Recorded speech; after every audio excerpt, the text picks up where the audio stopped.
absorción, casos de mala absorción intestinal, diarrea crónica, y algunos casos de pancreatitis.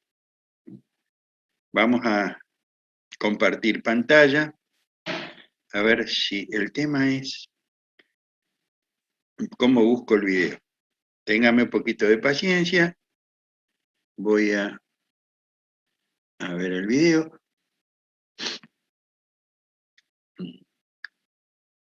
Voy a compartir la pantalla, clase sincrónica, inicio. Y ahora probablemente pueda compartir la pantalla.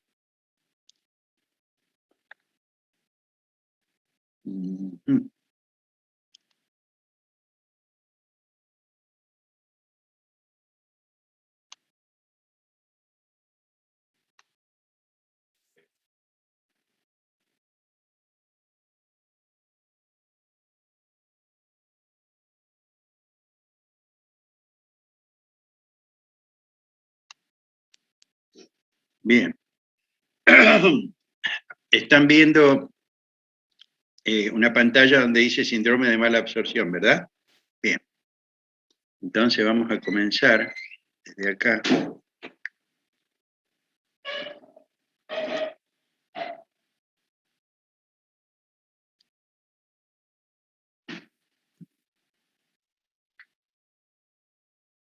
Bueno, síndrome de mala absorción, diarrea crónica.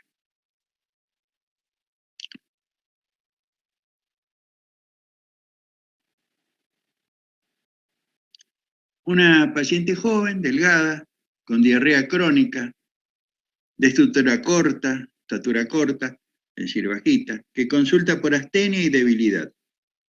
Al examen físico presenta una pérdida de masa muscular, palidez, tiene una dermatitis herpetiforme y tiene distensión abdominal con aumento de ruidos hidroaéreos y refiere dispepsia y refiere deposiciones blandas, diarreicas, con algunas características especiales que después vamos a comentar. Bien, estos son los datos que nosotros tenemos. Yo tenía en uno de los casos del PowerPoint, del asistente de Google, la posibilidad de interrogar a una paciente que consulta, digamos, por diarrea y dolor y molestias abdominales, dispepsia.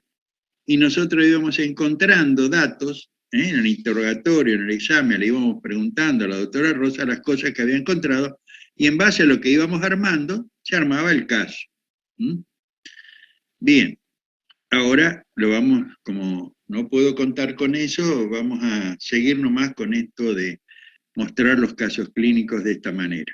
Hay varios formatos donde le voy a mostrar casos clínicos. Después vamos a ver el otro formato, donde está el escenario, donde hay un interrogatorio grabado, y donde con los botoncitos veíamos laboratorio, radiología, etc. Después les voy a mostrar un par de casos así.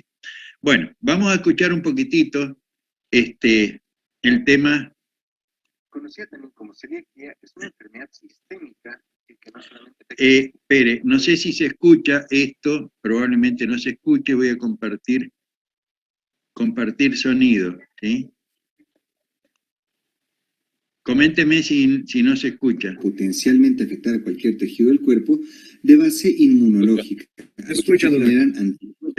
Que atacan al propio organismo, por eso se puede considerar una autoinmune, y ocurre por una intolerancia a la gliadina del gluten. El gluten es un grupo de proteínas que se encuentra en diversos alimentos como las pastas, los panes, galletas, la cebada de la cerveza, el trigo, entre otros que vamos a ver más adelante, y que ocurre no en todas las personas, sino en quienes tienen predisposición genética, más concretamente cuando tienen los haplotipos o variantes del antígeno leucocitario humano DQ2 y DQ8, principalmente el DQ2, que se presenta en un 90% de los casos.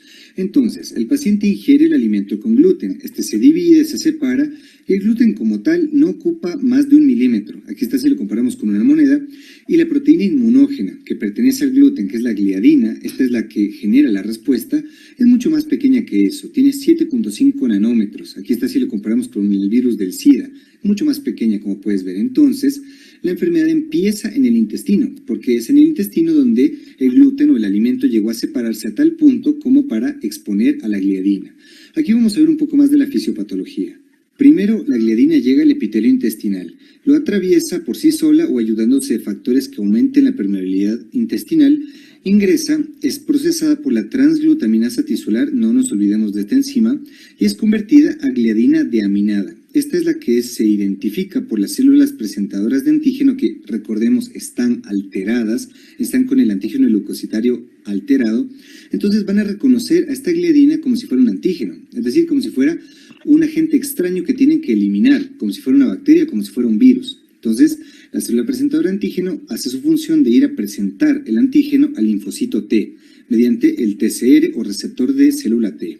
El linfocito T ya está al tanto de que hay un antígeno y entonces comienza a liberar citocinas que son las que van a generar el daño epitelial. Entonces mira, esta es la mucosa intestinal normal que tiene vellosidades que favorecen un aumento de la superficie de absorción. Pero cuando ya hay enfermedad celíaca, cuando se destruye el epitelio, este se vuelve plano y esto es lo que predispone al paciente a que tenga diarrea y síndromes malabsortivos, porque esto dificulta la absorción de algunos elementos como el hierro o el calcio, que ya vamos a ver más adelante. Y otra acción que tiene el linfocito T es activar al linfocito B. Este linfocito B es el que sintetiza los anticuerpos. Estos anticuerpos atacan a cualquier tipo de tejido. Es por eso que la enfermedad se considera sistémica. Y de hecho, muchas enfermedades que en el pasado no se conocía la causa se está estudiando y pueden tener este mecanismo de origen. Un ejemplo es la ataxia por gluten, que es una enfermedad recientemente comentada, o mejor dicho, el grupo de neurogluten. Es un grupo de enfermedades neurológicas que no se conocía la causa y que resulta que han sido por este mecanismo antigliadina, ¿ok? Pero bueno, para el estudio de la enfermedad celíaca, los anticuerpos que nos son de interés son estos tres. Los antitransglutaminasa, que son los más sensibles, que atacan a la transglutaminasa. Los antiendomisio. Endomisio es la capa reticular que cubre a las fibras musculares. Estos también se ven perjudicados. Estos, en cambio, son los más específicos. Y los antigliadina, que atacan la gliadina, pero como tal, como valor diagnóstico, es muy escaso. También tenemos que saber cuáles son los predisponentes o la población en riesgo de tener enfermedad celíaca.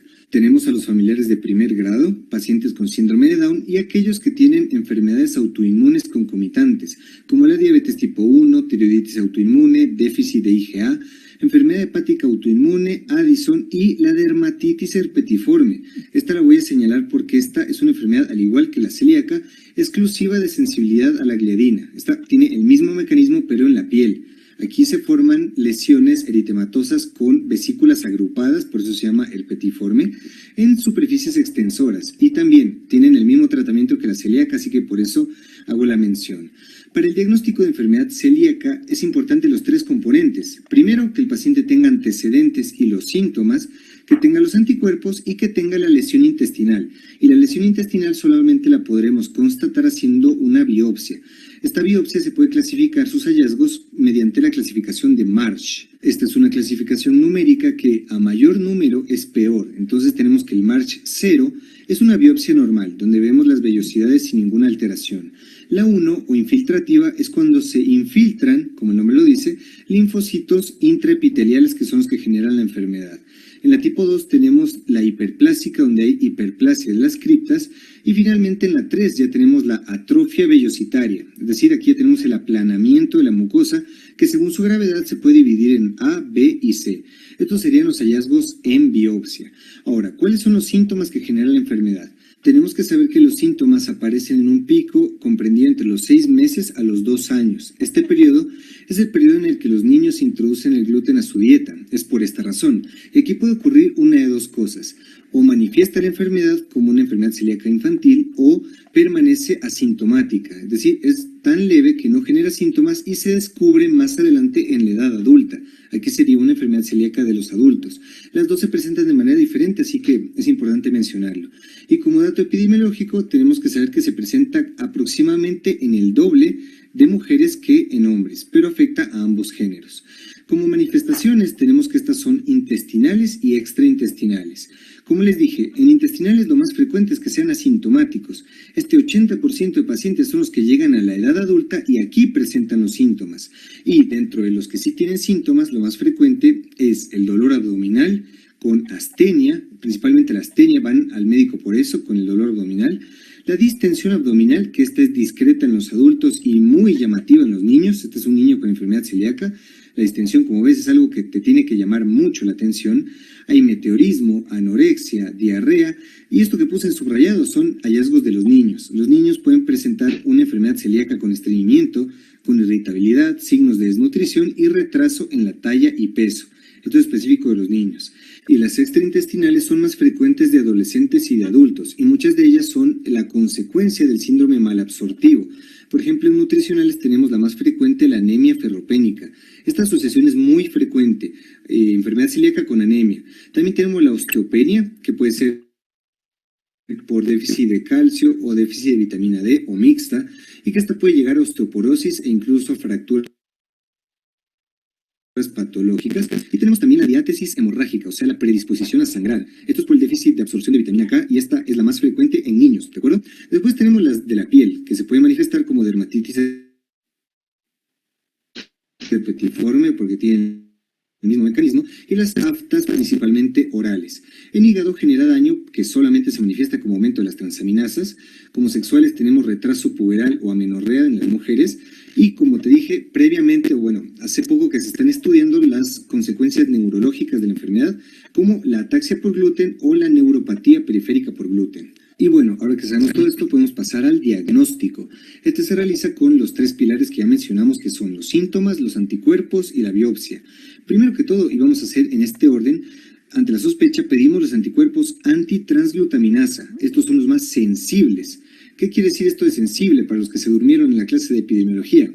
Los sensibles son aquellos que son buenos agrupando todos los casos posibles, es decir, agrupan a verdaderos positivos y falsos positivos también. Entonces, son un buen método de tamizaje de enfermedad celíaca.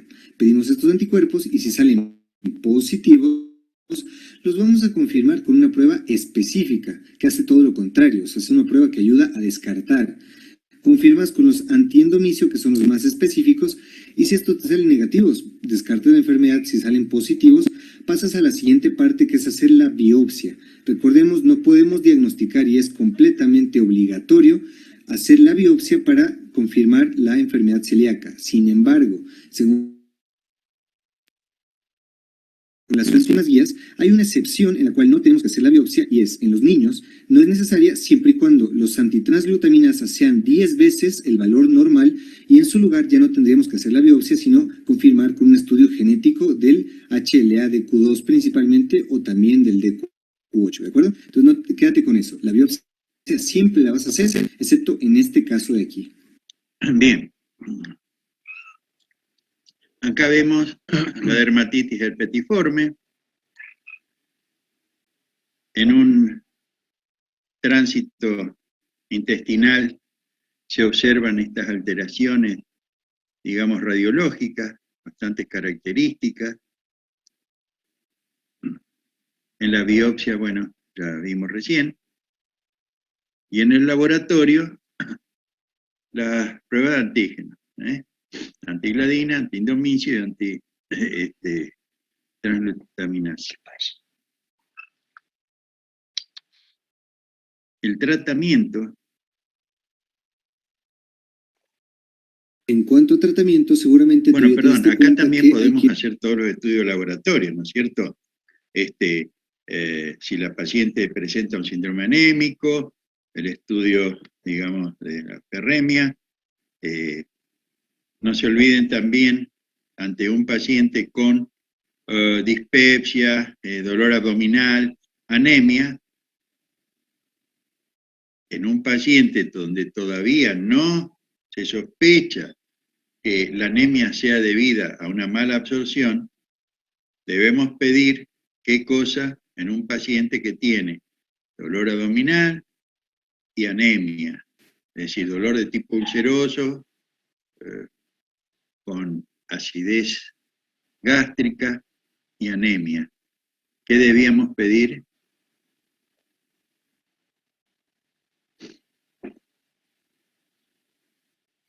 En un paciente que tiene una gastritis o un síndrome ulceroso y está anémico. Vamos, rápido. Pregunta de endoscopía, doctor. Y en la endoscopía dice que tiene una gastritis erosiva. ¿Cómo?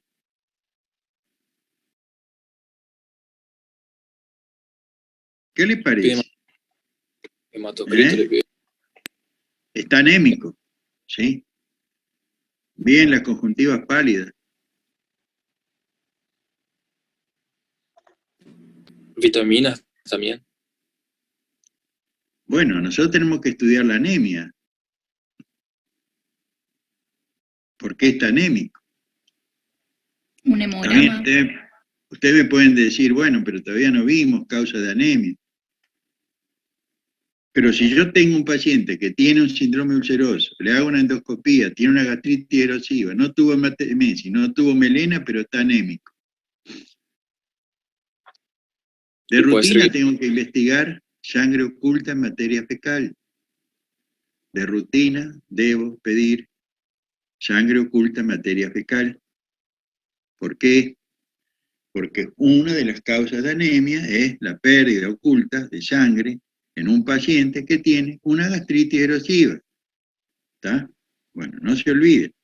Lo mismo, otro caso, un paciente que viene también con clínica de gastritis. Tiene acidez, tiene incluso regurgitación ácida. Le pido sangre oculta en materia fecal, está anémico. Le pido sangre oculta, la sangre oculta es negativa. ¿Qué otro examen de laboratorio debo pedir a un paciente que tiene manifestaciones digestivas y anemia? Es una situación, una enfermedad que se manifiesta habitualmente por manifestaciones digestivas. Comienza con manifestaciones digestivas y anemia probablemente. Es la gastritis urémica. El paciente con insuficiencia renal crónica, con un síndrome urémico, la uremia se manifiesta por trastornos digestivos, dispepsia, síntomas de gastritis, y la anemia por el problema de la eritropoyetina en el riñón crónico, aparece una anemia crónica. Entonces, ante una anemia y manifestaciones dispépticas, no se olviden de sangre oculta y creatinina y urea. Bien, lo mismo en esta paciente, pueden investigar grasas en materia fecal con Sudan 3. Un segundito que voy a atender un llamado. Hola. Hola, con el doctor, ¿verdad? Sí, con él habla. ¿Qué tal? ¿Le habla acá en la librería La Paz?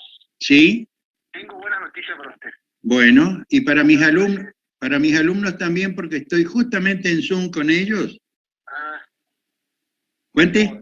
Y acá tengo su librito ya, así que cuando usted lo quiera pasar a retirar, ya está acá en la librería. Ah, pero yo le voy a pedir que me lo mande y yo pago el motomandado, ¿puede ser? Sí, dígame la dirección nomás. Bueno, Paraguay. Pero un segundito, ya anotó.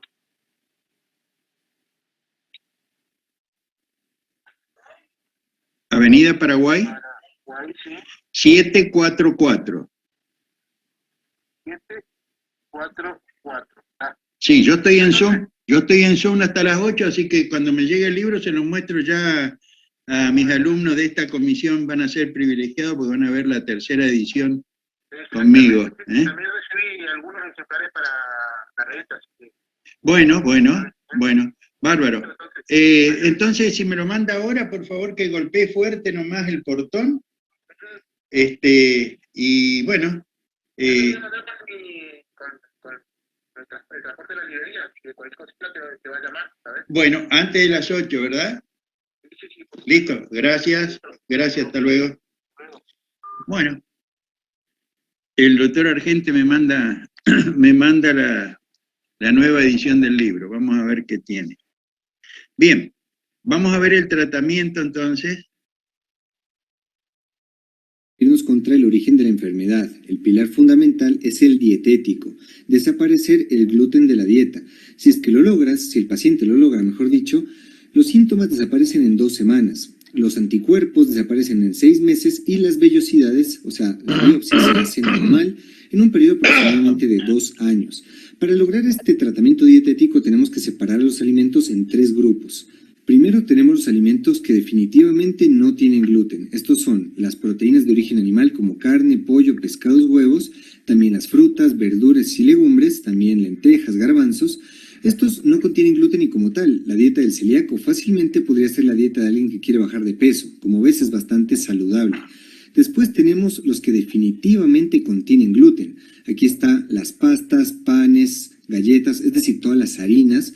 También tenemos todos los cereales derivados del trigo, del triticale, y sí, también está la cerveza. Pero no te preocupes, amigo celíaco, que sí existe la cerveza sin gluten, así que no te preocupes por esa parte.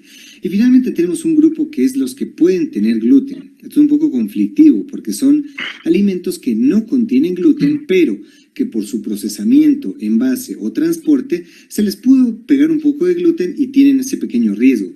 Estos alimentos tienen la ventaja de que la mayoría, como son procesados, vienen en un empaque o en una lata y que esta te viene con esa información. O sea, tú coges la lata, coges el envase y te dice, ¿tiene gluten o no tiene o puede contener? Entonces, esto es bastante fácil para adaptarse al paciente celíaco.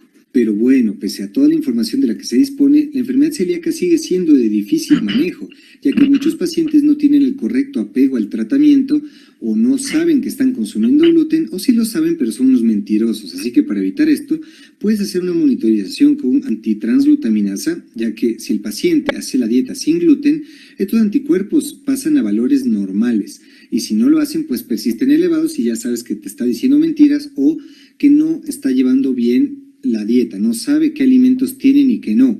Para eso se recomienda un seguimiento por nutricionistas y por grupos de apoyo, que estos principalmente están en países desarrollados.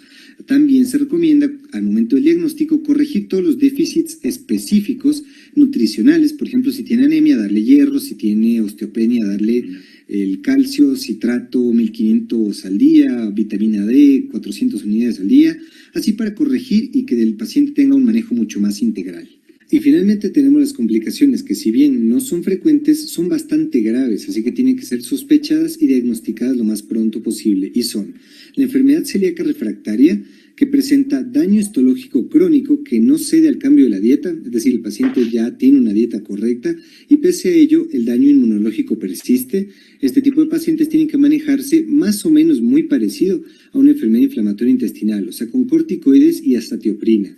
Después tenemos los tumores. Los pacientes con enfermedad celíaca tienen una predisposición a hacer linfoma de células T asociado a enteropatía y adenocarcinoma de intestino. Y bueno, además de estos tumores que son potencialmente graves, potencialmente mortales y que tienen que ser tratados por un grupo multidisciplinario, también los pacientes tienen riesgo aumentado de cualquier tipo de linfoma en cualquier parte del cuerpo. Así que esto también tienes que tenerlo en cuenta. También tenemos la yeyunoileitis ulcerativa, que esta es una complicación gravísima porque se presentan diversas úlceras y estenosis inflamatorios en el intestino delgado, más o menos como la enfermedad de Crohn, solo que estas hacen intensas hemorragias y obstrucción intestinal. Son de tratamiento quirúrgico y tienen que igual ser diagnosticadas a tiempo. Y finalmente el sprue colágeno. Esta es una enfermedad en la que se forman bandas que impiden la absorción de las proteínas, haciendo una enteropatía perdedora de proteínas. Todas estas tienen que ser identificadas a tiempo para no complicar más el estado general del paciente. Bien. Bueno, vamos a presentar otro caso de malabsorción. Un varón de raza blanca de 50 años, quien presenta artralgia migratoria, diarrea, adelgazamiento, febrícula intermitente, linfadenopatía y soplo cardíaco.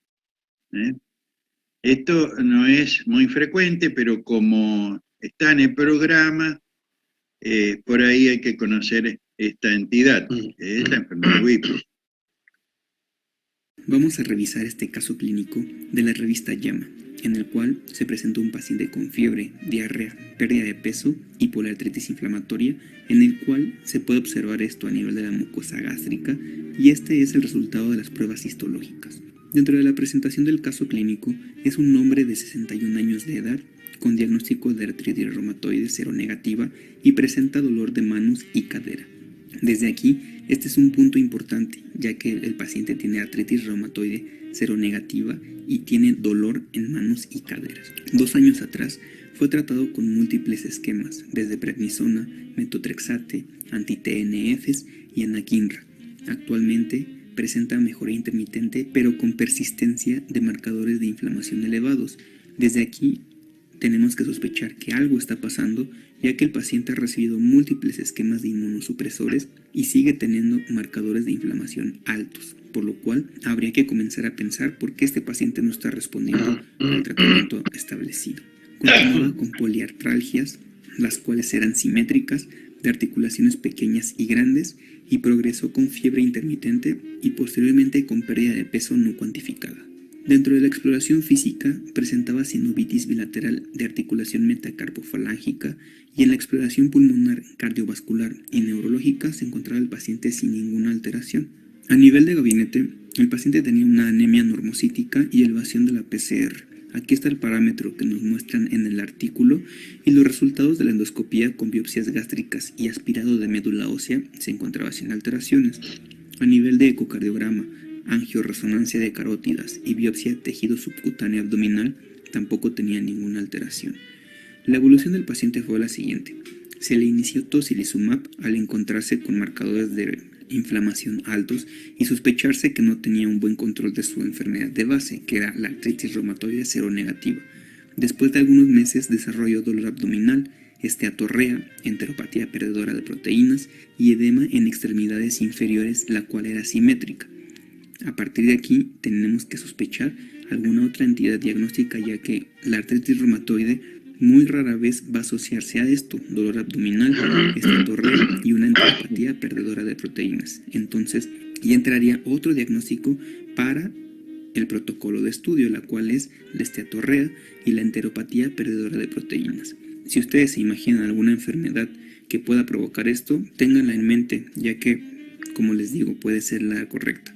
Dentro de sus resultados de los estudios de heces, serología para enfermedad celíaca y elastasa fecal normales, y también se realiza una esófago-gastroduodenoscopía con toma de biopsia gástrica y duodenal, la cual vamos a ver en la siguiente imagen. Esto es la apariencia macroscópica y esto ya es a nivel microscópico.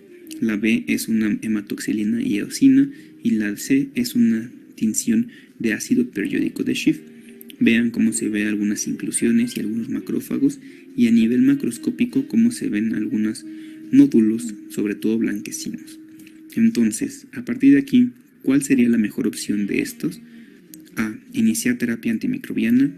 B. Iniciar inmunoglobulina intravenosa. C. Realizar un análisis genético para alguna malignidad hematológica. O D. Referir a un nutriólogo para una terapia libre de gluten. Tómense unos segundos para poder decidir cuál es el diagnóstico correcto y ténganlo en mente, ya que en un momento mostraré la respuesta correcta. En 3, 2, 1. El diagnóstico es una enfermedad de Whipple y la respuesta correcta es el inciso A, iniciar terapia antimicrobiana. ¿Cuáles son los puntos esenciales en este diagnóstico? Pues valorar los hallazgos endoscópicos e histológicos, y este es el verdadero punto importante a conocer, ya que son placas blanquecinas características, y estas placas blanquecinas que se mostraron en la imagen hacen sospechar fuertemente a una enfermedad de Whipple. ¿Cómo lo corroboramos? Con las biopsias en las cuales se encuentran macrófagos en la lámina propia y se le realiza un estudio de PCR, la cual es positiva y prácticamente nos da el diagnóstico de la enfermedad de Whipple. Bien.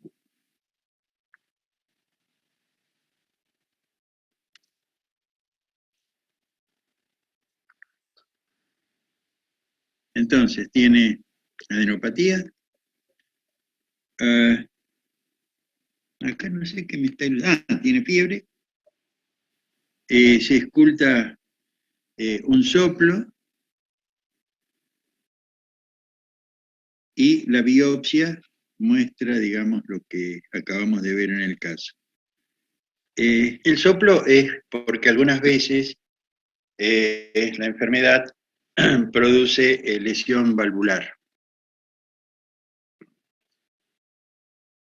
Tratamiento, inducción con ceftriaxona intravenosa por 2 semanas, mayor tiempo si hay un compromiso endocárdico, el soplo lo está revelando, y seguido de mantenimiento con trimetoprima, sulfamethoxazol por 1 año. La enfermedad de WIP. No es muy frecuente, pero existe. Entonces, bien. Y vamos a ver una paciente joven que presenta diarrea crónica con heces espumosas, malolientes y grasosas, heces algo amarillentas que flotan, son livianas, flotan en el inodoro, tiene dispepsia con erutos, flatulencias, y un familiar padece un cuadro similar. Cuando alguien de la familia o algún allegado, un conviviente, tiene los mismos síntomas que tiene mi paciente, tengo que pensar 2 cosas. O bien es algo genético, hereditario, y los dos portan el mismo problema, o bien se trata de un tóxico que han ingerido o han tenido contacto ambas personas, o bien un agente infeccioso que ha transmitido la enfermedad a ambos. Entonces, en el interrogatorio siempre es importante ver si alguien del grupo familiar, algún conviviente, algún allegado, tiene los mismos síntomas para tratar de establecer una etiología.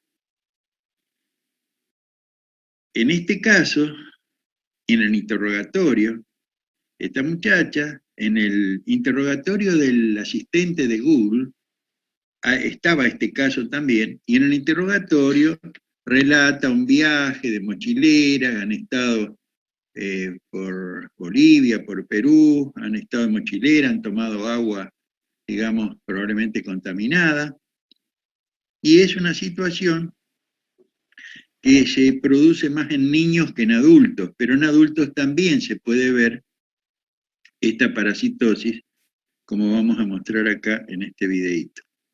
En primer lugar, diremos que la yardiasis es una infección por protozoarios, la cual infecta el tracto gastrointestinal superior, hablando específicamente sobre el intestino delgado, el cual es generado por un protozoario, valga la redundancia, llamado Giardia lambreas, y entre otros, la Giardia intestinalis o la Giardia duodenalis.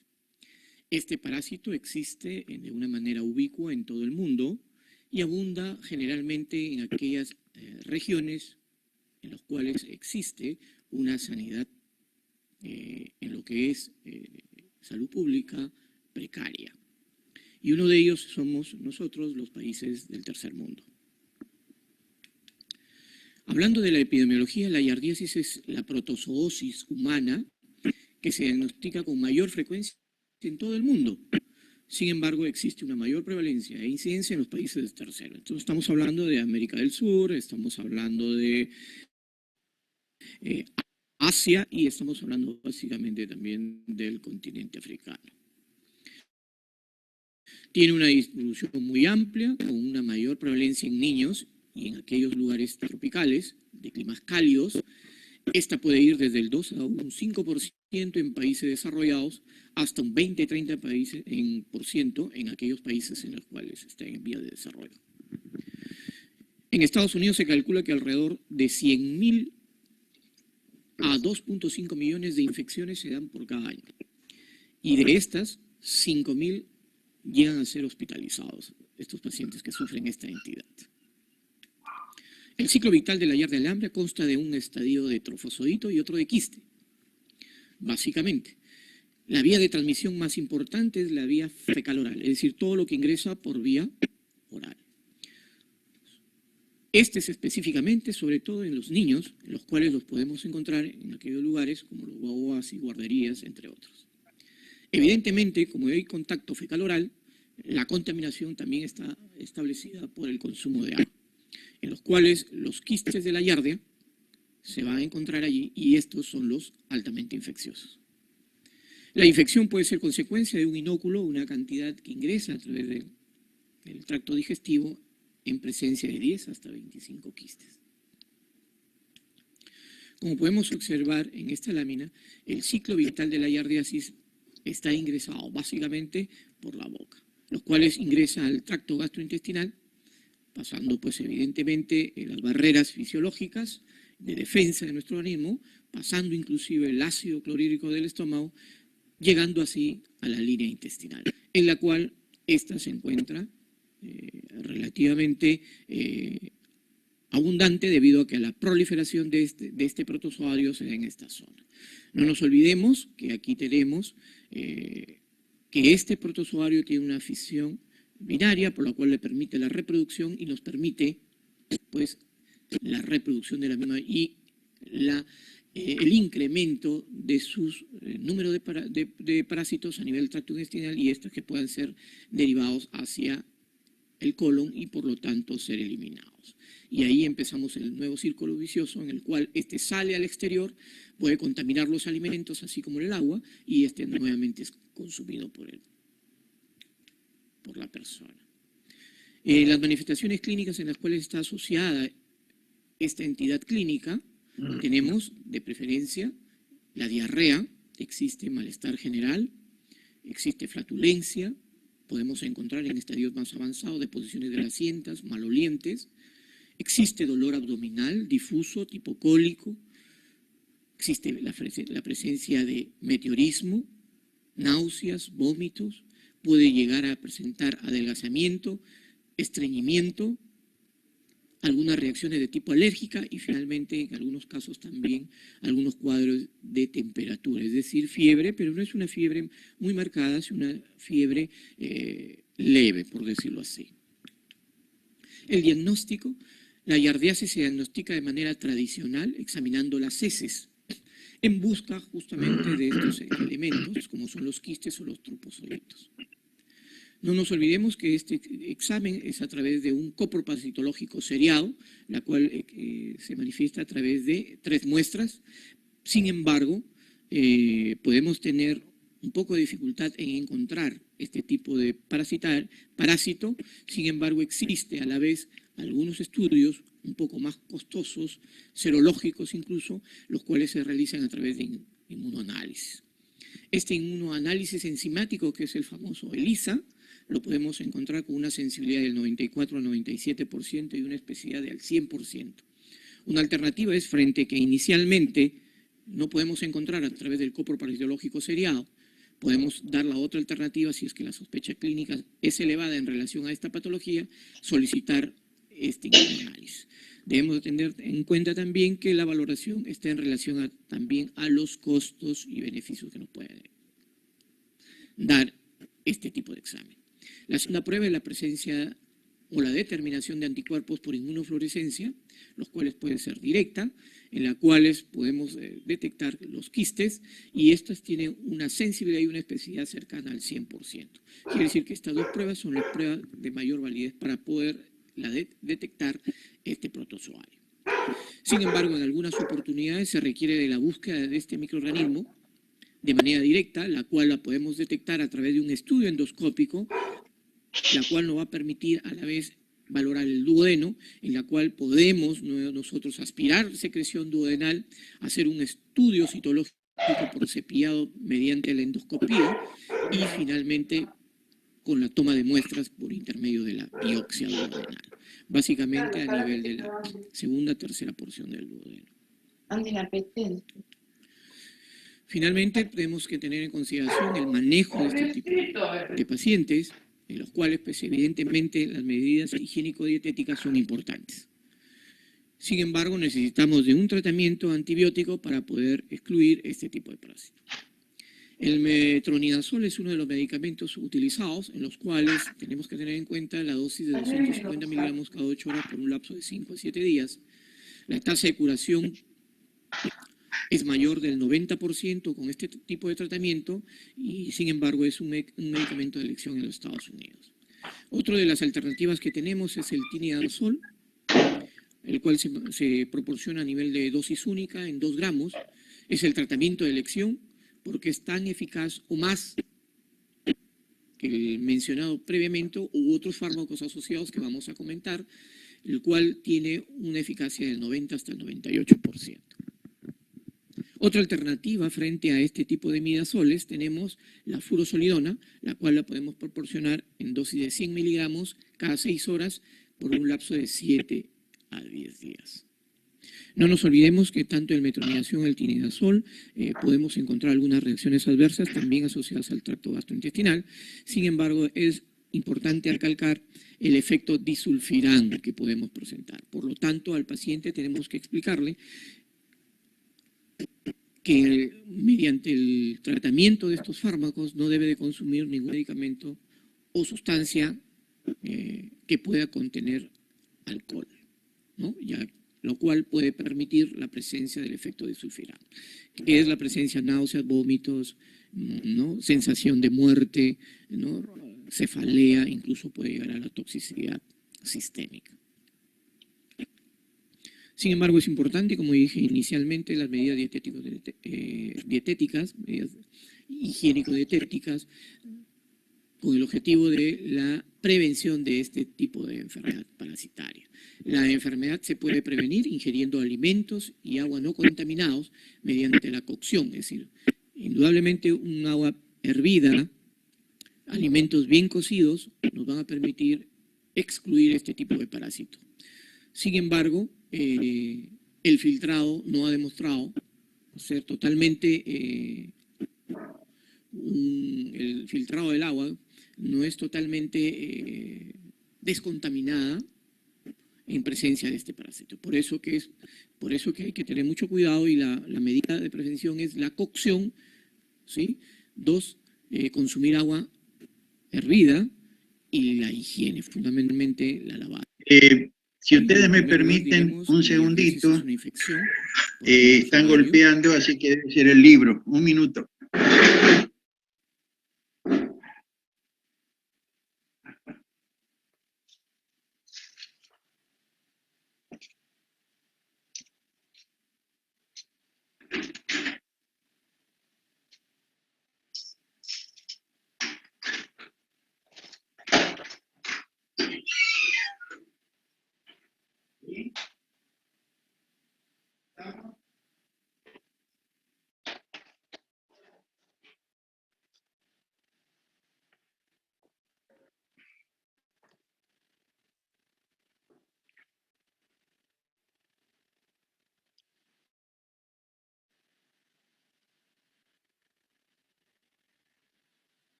No lo vamos a abrir ahora, vamos a terminar primero, aunque estoy ansioso como yo cuando llegan los Reyes Magos, juguete nuevo, porque es un buen libro, dice que tiene muchos más casos que el anterior, tiene como 400 casitos clínicos nuevos, así que, bueno, vamos a continuar.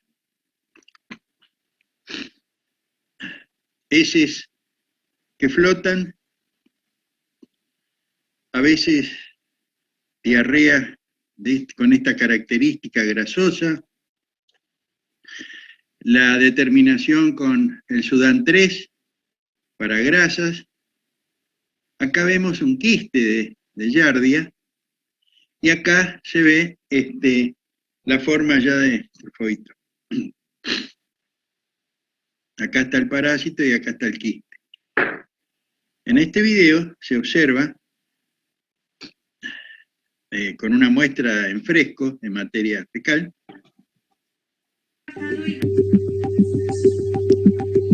Se observa el parásito en movimiento, miren.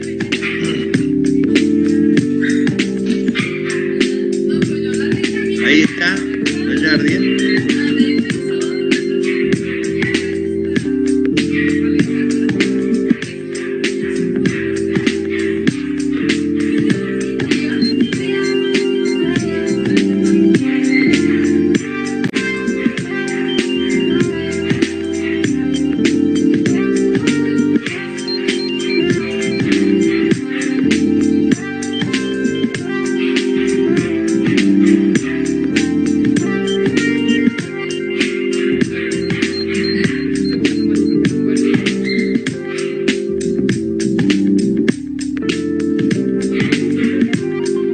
Ahí está.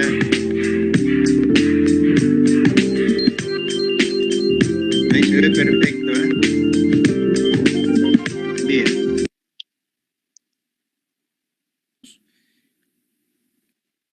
Síndrome de mala absorción, síntomas.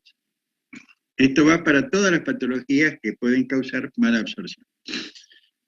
Diarrea crónica, pérdida de peso, malestar abdominal, distensión, y esteatorrea. Causas. Bueno, acá yo probablemente les mande como tarea, digamos, las características de cada una de estas entidades, si hay alguna característica en particular para destacar. Insuficiencia exócrina del páncreas, en la pancreatitis crónica, en la enfermedad celíaca, en el gastrinoma, la disminución de sales biliares, el sprue tropical, el Whipple, que vimos recién, las parasitosis como la yardiasis, la obstrucción linfática, la tuberculosis intestinal, los linfomas, la insuficiencia vascular mesentérica, síndrome carcinoide, la diabetes, el hipotiroidismo, el hipertiroidismo. El diagnóstico, bueno, hay varias pruebas para hacer, para las grasas, el Sudán, un test de mala absorción grasa, que esto vendría a ser el Van de Kammer, el test de la desilosa, bueno, test de secretina, bueno, cultivos, radiología, videoendoscopía, anticuerpos, son todas las baterías de pruebas que se pueden utilizar de acuerdo a la patología que se sospeche, que cause la mala absorción. Diarreas crónicas sin mala absorción. Las que vimos eran diarreas crónicas con mala absorción. Las crónicas sin mala absorción tenemos diarreas osmóticas, diarreas secretoras, estas inducidas por enterotoxina, tumores secretores de hormona, el adenoma velloso del recto. El adenoma velloso del recto es un tumor que se caracteriza por provocar pérdidas importantes de potasio e hipocalemia. Diarrea por alteración de la motilidad intestinal, el colon irritable, la neuropatía diabética, el hipertiroidismo, y las diarreas inflamatorias de las enfermedades inflamatorias del intestino, que es la colitis ulcerosa, el Crohn, la gastroenteritis eosinofílica, la gastroenteritis asociada al SIDA, colitis por radioterapia, y acá la del Clostridium difficile no la tenemos, la diarrea por antibióticos. No, la diarrea por antibióticos, la del Clostridium difficile, no es una diarrea crónica. Sería una diarrea aguda o subaguda. Y la que tendríamos que mencionar tal vez sea la amebiasis intestinal, que en general producen cuadros disenteriformes, son diarreas agudas, con muco, pus y sangre, como la disentería amebiana, y la disentería basilar, que son diarreas agudas e infecciosas, enteropenetrantes, que dan muco, pus y sangre en materia fecal. Ahora, la amebiasis intestinal puede prolongarse durante meses y dar cuadros o episodios de diarrea. Podríamos considerarlo que algunos casos pueden tener reiterados episodios de diarrea. De estas diarreas sin mala absorción, leucocitos en materia fecal, muy importante para... Claro, esto justamente para ir descartando diarreas agudas o diarreas con mala absorción. Es una batería también de procedimientos para investigar y descartar aquellas que son o agudas, como la disentería, que tiene leucocitos en materia fecal, o bien diarreas con mala absorción, por eso se investiga grasas, para distinguir los síndromes disentéricos, es decir, las diarreas infecciosas enteropenetrantes, Shigella, Salmonella, la investigación de sangre oculta en heces, el pH, la investigación de Yardias por ELISA, aunque decíamos que la yardiasis produce malabsorción. Investigación, esto sería para descartar, ¿no? Una diarrea malabsortiva. El coprocultivo, la biopsia rectal. Bueno, y los diagnósticos diferenciales de la enfermedad celíaca es el síndrome de intestino irritable, la insuficiencia pancreática, la obstrucción linfática, el SPRUT tropical, deficiencia de lactosa, enfermedad de Whipple, la yardiasis y el gastrinoma. Son los diagnósticos diferenciales de enfermedad celíaca. El diagnóstico positivo es determinando grasas en materia fecal, la prueba de desilosa, anticuerpos antiglutaminasa, anticuerpos antigladina, IgG y biopsia, ¿no? Y biopsia yeyunal. La enfermedad de Whipple también plantea como diagnósticos diferenciales la enteropatía inflamatoria, el SPRU, la sarcoidosis, el Reiter, es decir, la artritis reactiva, síndrome de Reiter, la vasculitis, endocaritis infecciosa, linfoma intestinal, el BSET, bueno. Y laboratorio PCR y biopsia endoscópica duodenal. Y por último, la yardiasis, también diagnóstico diferencial con gastroenteritis, con amebiasis, deficiencia de lactosa, el SPRU celíaco, consumo de laxante, la enfermedad de Crohn. Bueno, el criptoscoridio no es frecuente, es un hongo. El examen coproparasitológico directo, como vimos, el inmunoanálisis, el enteroto. Bien.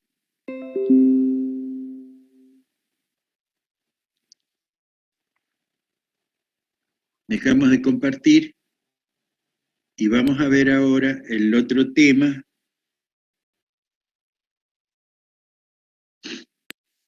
Voy a ver si tengo sonido, compartir sonido, ¿sí?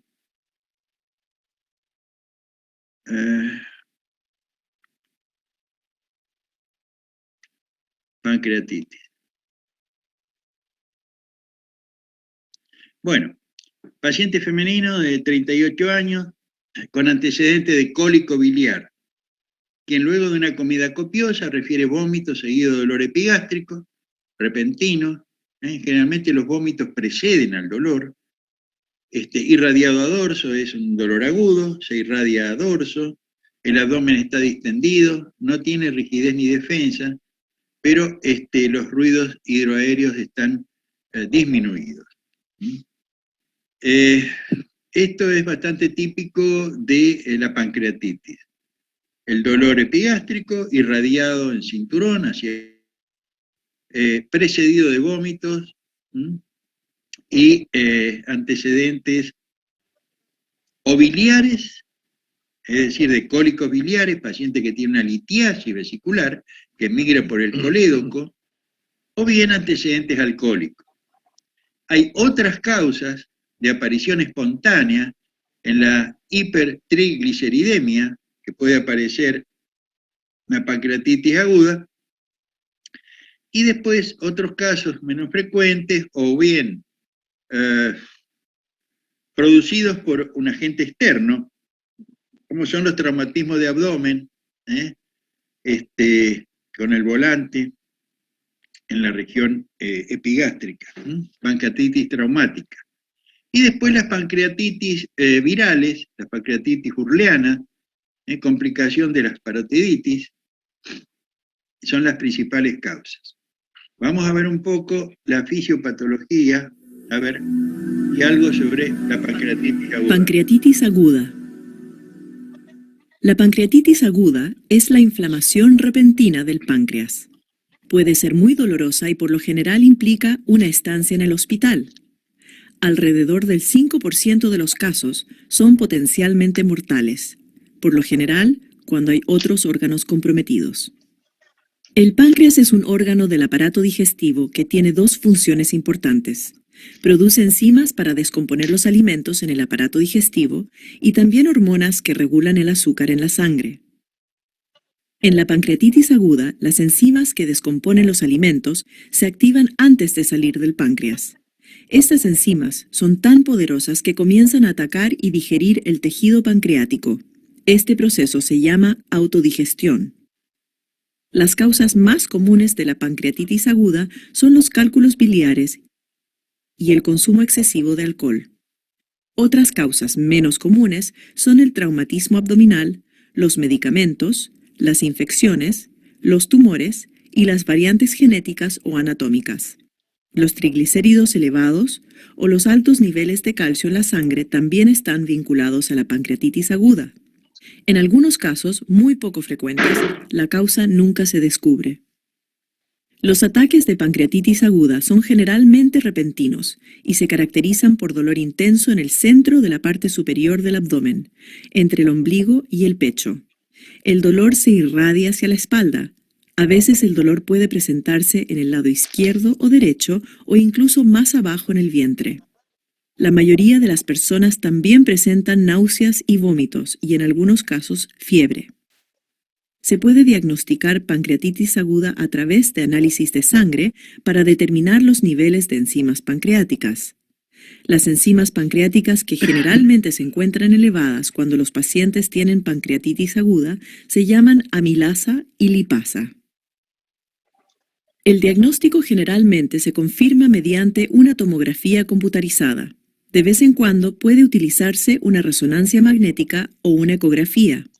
El radiólogo observará el estudio para ver si el páncreas está inflamado o si hay líquido anormal alrededor de este. A la mayoría de las personas que presentan pancreatitis aguda se les da de alta a los pocos días. Sin embargo, aproximadamente 1 de cada 10 casos es suficientemente grave como para afectar otros órganos, como los riñones y los pulmones, y puede requerir una estancia más larga en el hospital. A veces, los pacientes tienen que ser tratados en la unidad de cuidados intensivos. En casos muy graves, es necesaria la cirugía para eliminar las partes inflamadas del páncreas. Si la causa de la pancreatitis aguda estaba relacionada con cálculos biliares, se extirpa quirúrgicamente la vesícula biliar. Además, en algunos pacientes, el páncreas está tan dañado que ya no funciona correctamente para producir enzimas digestivas. Esto se denomina insuficiencia pancreática. Después de un episodio de pancreatitis aguda, se aconseja a los pacientes que eviten el consumo de alcohol y tabaco, los alimentos ricos en grasa y triglicéridos y los medicamentos que ocasionan tensión en el páncreas. Además, se motiva a los pacientes a mantenerse bien hidratados y a llevar una dieta variada y saludable, rica en frutas y verduras. Bien, acá vemos cómo se ve en la ecografía, se ve la litiasis biliar y el calculito que está obstruyendo el colédoco. En una directa de abdomen, en una pancreatitis aguda, se puede observar una imagen de distensión de asas, un hilio con un asa centinela, el signo del asa centinela que se ubica en el epigastrio. Bien, acá en la tomografía, después ustedes esto lo van a tener, digamos, en la plataforma, cómo se ve en la tomografía la zona del cuerpo del páncreas, la cola del páncreas, la cabeza del páncreas, es decir, una tomografía normal. Hay una clasificación tomográfica que nos indica la gravedad de la afección, es la clasificación de Baltasar. También hay otros criterios de gravedad que nos indican en un momento inicial y después a las 48 horas indicadores de gravedad, que ahora vamos a ver en otra placa. Entonces, grado A, el páncreas de aspecto normal. En el grado B hay alteraciones limitadas al páncreas solamente, puede estar aumentado de tamaño, difusamente aumentado de tamaño, o en algunas áreas está aumentado, pero no hay nada normal fuera del páncreas. En otro grado más avanzado, grado C, hay alteración de la homogeneidad del parénquima y de la grasa del peripancreática. Hay alteraciones en la grasa peripancreática y ya el páncreas no tiene una densidad homogénea. Esto se clasifica con 2 puntos del grado C. El grado D, hay una colección líquida pancreática o peripancreática. En el grado E, hay 2 o más colecciones líquidas poco delimitadas y hay presencia de burbuja de gas en la glándula o en la grasa peripancreática. Acá están indicados con flechas estas lesiones. La fisiopatología de la pancreatitis aguda. De forma que delimitaremos los mecanismos fisiopatológicos que ocurren internamente de las manifestaciones clínicas y los hallazgos de laboratorio. El desencadenante de esta patología se centra en la activación anormal de simógenos, cuyo origen hemos resumido en 4 mecanismos. 1. El reflujo de la bilis proveniente de las vías biliares hacia el conducto pancreático de Wilson, producto de una obstrucción en el colédoco distal. 2. El aumento de la presión intraductal, también a raíz de una obstrucción al mismo nivel. 3. El reflujo duodenal también puede producir la activación de simógenos debido a la acción de enteroquinasas. Y 4. La activación primaria de simógenos por etiologías diversas. A nivel microscópico, esta activación puede generarse en 3 niveles distintos. 1. Intracelular, 2. Intraductal y 3. A nivel intersticial. Observaremos que el factor desencadenante es la activación de la tripsina, quien originará una cascada de activación enzimática de distintos simógenos pancreáticos, generando así una autodigestión pancreática anormal. Producto de esta autodigestión pancreática, habrá una estimulación del plexo celíaco y fibra del retroperitoneo, quienes se manifestarán como dolor, náuseas y vómitos, síntomas característicos de la pancreatitis aguda. Por otro lado, también aumentarán citoquinas inflamatorias, quienes serán detectadas por los receptores termorreguladores en el cerebro, manifestándose con un aumento de temperatura y fiebre. La fosfolipasa A2 será la responsable de aumentar los niveles de ácido araquidónico, quien mediante la producción de prostaglandinas y leucotrienos generará inflamación, aumento de la permeabilidad vascular y vasodilatación. Y mediante estos mecanismos se producirá un estado de hipoperfusión tisular. La cascada de activación de simógenos tendrá como consecuencia también la activación del sistema calicreína-cinina, el que contribuirá con la inflamación, aumento de la permeabilidad vascular y vasodilatación. Estos a su vez producen secuestro de líquidos, disminuyendo la volemia y contribuyendo con la hipoperfusión tisular. Clínicamente observaremos disminución de la presión arterial y presión venosa central, aumento de la frecuencia cardíaca, palidez y piel fría. Mientras avanza el proceso de autodigestión pancreática, se produce irritación por continuidad y disminución de la motilidad del diafragma, los que podrían devenir en una atelectasia y o derrame pleural. Asimismo, la fosfolipasa A2 también ejerce efectos nocivos contra el surfactante de los alvéolos pulmonares, generando junto a los 2 anteriores insuficiencia respiratoria. Esta, a su vez, produce hipoxemia, quien refuerza el estado de hipoperfusión tisular que se desarrolla en el organismo. También la fosfolipasa A2 es responsable del aumento de la lisolecitina a partir de la lecitina, quien genera toxicidad en eritrocitos, y es la elastasa la que digiere la pared vascular produciendo hemorragias. De esta manera es como se podría evidenciar los signos de Gray-Turner y Callen. Ambos mecanismos contribuyen también a la hipoperfusión tisular.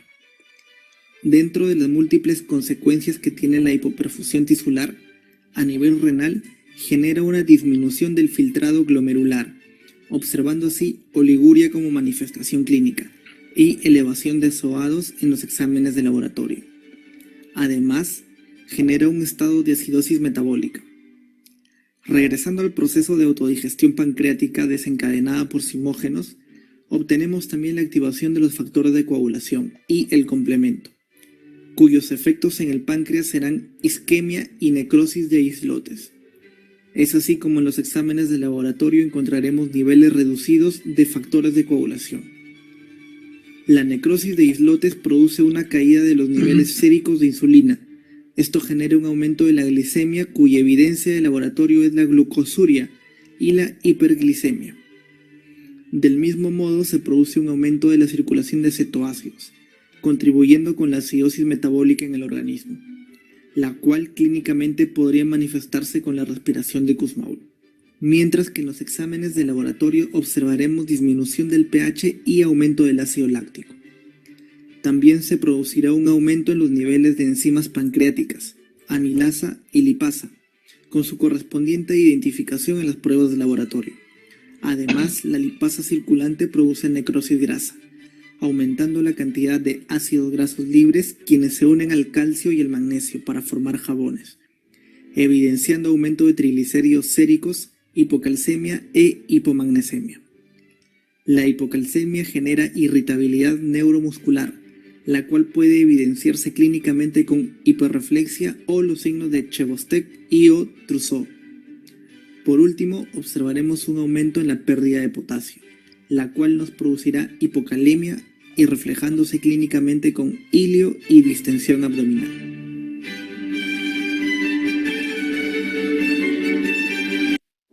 Bueno, me gustó mucho esta explicación, es muy didáctica la explicación de la fisiopatología de la pancreatitis aguda. Sobre todo la pancreatitis aguda biliar, ¿verdad? Por obstrucción. En la alcohólica, la activación viene por otro mecanismo en la alcohólica, o la hipertrigliceridemia. Bien, un paciente alcohólico con antecedentes dispépticos y dolores recurrentes en el cuadrante superior izquierdo del abdomen, con irradiación a zona lumbar del mismo lado. Es decir, es un alcoholista con antecedente dispéptico, pero los dolores en el cuadrante superior izquierdo del abdomen, es decir, entre el epigastrio y el flanco izquierdo, el hipocondrio izquierdo, con irradiación a zona lumbar del mismo lado, hacia el dorso, consulta por un nuevo episodio doloroso. Y la palpación revela hipersensibilidad en epigastrio con leve rigidez muscular y no se ocultan ruidos hidroaéreos. Esto es bastante típico, digamos, de los ataques o las exacerbaciones de una pancreatitis crónica, una pancreatitis recidivante que se manifiesta por episodios dolorosos, y vamos a ver un poco algo sobre pancreatitis crónica. Pancreatitis crónica. La pancreatitis crónica se produce debido a la inflamación prolongada del páncreas, la cual finalmente ocasiona la destrucción irreversible del tejido pancreático. La pancreatitis crónica se desarrolla lentamente y se desencadena principalmente por factores de estilo de vida en pacientes propensos, como consumo prolongado y en exceso de alcohol o tabaco, aunque este no es siempre el caso. Otras causas menos comunes son los medicamentos que pueden ocasionar tensión en el páncreas, triglicéridos elevados, algunas enfermedades autoinmunitarias y algunos trastornos hereditarios o genéticos, especialmente fibrosis quística y pancreatitis hereditaria. En algunas personas, la causa de la pancreatitis crónica nunca se descubre y sigue siendo un misterio. El páncreas es un órgano del aparato digestivo que tiene dos funciones importantes. Produce hormonas que regulan el azúcar en la sangre, al igual que enzimas que descomponen los alimentos en el aparato digestivo. Cuando el páncreas no funciona adecuadamente, la capacidad del cuerpo para digerir correctamente los alimentos se ve afectada. Esto significa que algunas personas con pancreatitis crónica no pueden obtener los nutrientes que necesitan de los alimentos que consumen. Pueden tener problemas para digerir los alimentos correctamente o para mantener su nivel normal de azúcar en la sangre. Esto puede dar lugar a enfermedades relacionadas con la nutrición, tales como debilidad en los huesos y pérdida de la visión. Algunas personas también pueden tener dificultades para aumentar o mantener el peso y presentan dolor persistente. El síntoma característico de la pancreatitis crónica es el dolor abdominal. El dolor puede ser intermitente o crónico y con frecuencia es muy intenso con dolores punzantes localizados en la parte superior del abdomen entre el ombligo y el pecho. El dolor puede irradiarse hacia la espalda y puede desencadenarse al comer, especialmente alimentos ricos en grasa.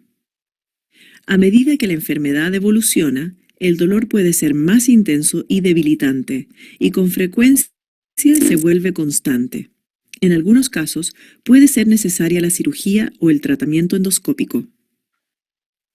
En los estadios avanzados de la enfermedad, pueden observarse heces grasosas y con olor fétido, y pérdida de peso. Esto por lo general son señales de insuficiencia pancreática exocrina.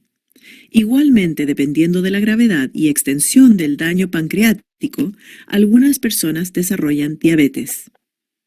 Se utiliza una combinación de pruebas para diagnosticar la pancreatitis crónica. En algunas personas, el diagnóstico es difícil debido al curso de la enfermedad. Sin embargo, en otras es relativamente sencillo. La tomografía computarizada de abdomen es la prueba que se utiliza con mayor frecuencia. También se puede utilizar la resonancia magnética o ecografía endoscópica para confirmar el diagnóstico. En algunos casos difíciles de diagnosticar, la prueba de estimulación pancreática puede resultar útil. En esta prueba se estimula artificialmente el páncreas usando secretina. Esta prueba es costosa e invasiva, por lo que no se realiza con frecuencia. Los análisis de sangre no son útiles para el diagnóstico de la pancreatitis crónica. Aunque no existe una cura para la pancreatitis crónica, el diagnóstico y tratamiento temprano pueden ayudar a demorar la evolución de la enfermedad. El tratamiento consiste en evitar los factores desencadenantes, como el uso excesivo de alcohol, el tabaquismo y los alimentos con alto contenido graso. Otros tratamientos incluyen el manejo del dolor, la medicación, como la terapia de reemplazo de enzimas pancreáticas, y el mantener una dieta saludable con suplementos multivitamínicos y minerales. Bueno, el asa centinela. Y otro signo bastante característico es la presencia de calcificaciones, de calcificaciones en la glándula que también se pueden observar en la radiografía directa de abdomen. Esta es una endoscopía pancreateo, como es la ERCP, pancreatografía endoscópica retrógrada. Pancreatitis crónica mostrando cambios en el contorno y calibre del conducto pancreático principal y sus colaterales. Pancreatografía endoscópica retrógrada. También había mostrado ahí el video, la endoscopía combinada con eco. Ecoendoscopía. Acá vamos a ver qué hay.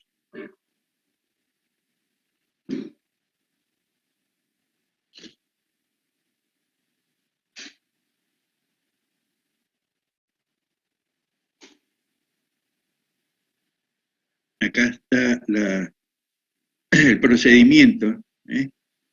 Acá está el esfínter de Oddi. Estaba la papila, el esfínter de Oddi, y acá se rellena el conducto.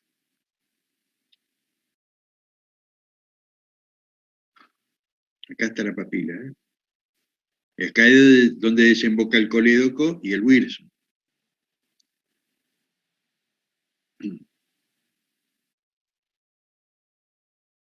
Cuando hay una litiasis, esto en la pancreatitis aguda, con este procedimiento se libera el cálculo que está ahí obstruyendo la salida del colédoco y se libera la vía biliar en la pancreatitis, de manera que esto sirve también como método diagnóstico, como método terapéutico para la extracción de cálculos de la vía biliar. En este caso es diagnóstico porque están haciendo contraste, una pancreatografía, es decir, la inyección de contraste, para ver cómo está el conducto de Wilson, si hay estenosis,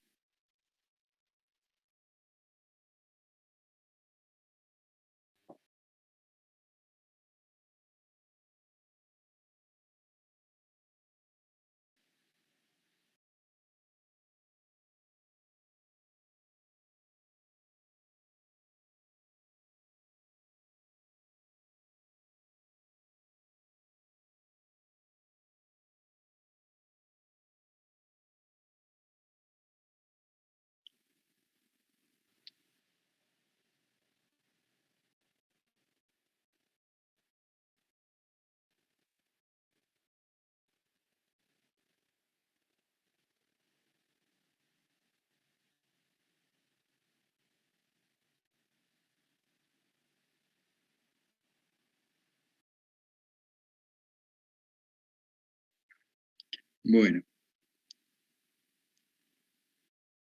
El último, paciente alcoholista con antecedentes de reiterados episodios de dolor epigástrico y radiador, presentó un aumento progresivo e indoloro del volumen abdominal, concurre por fiebre, ictericia y dolor en hipocondrio derecho.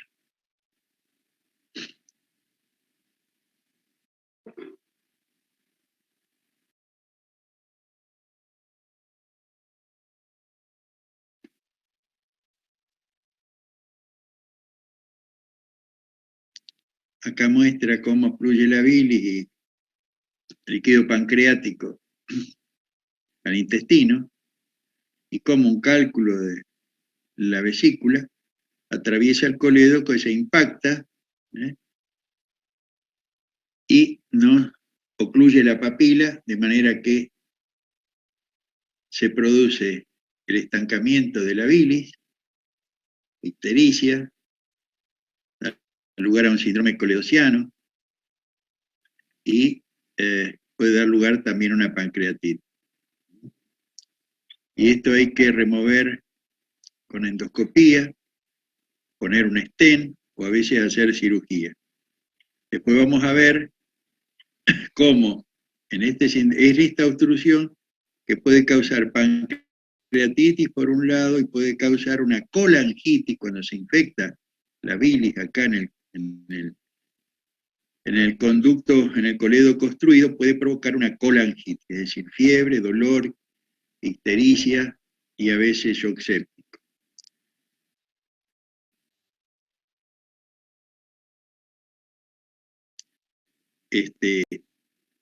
Ascitis.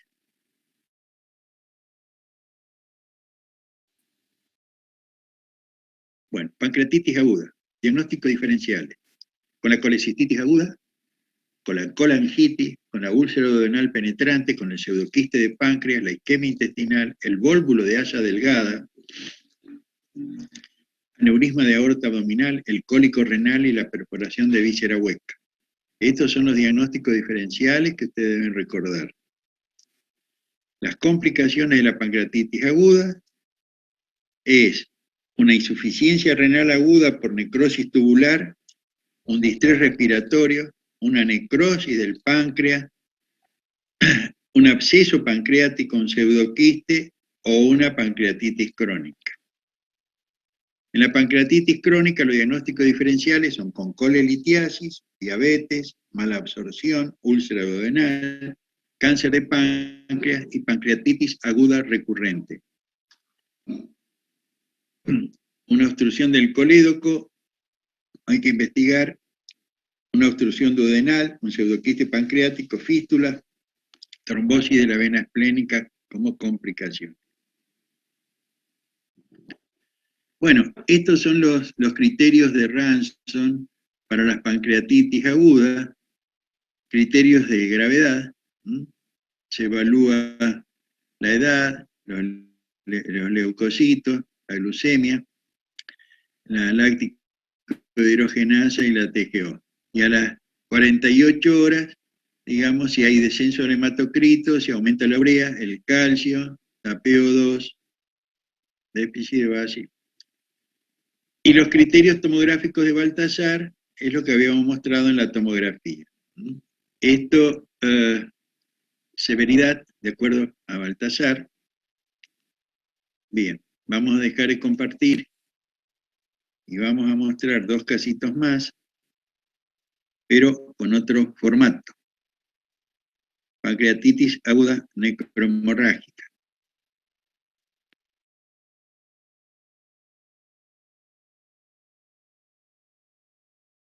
Presentación desde el principio. Bien.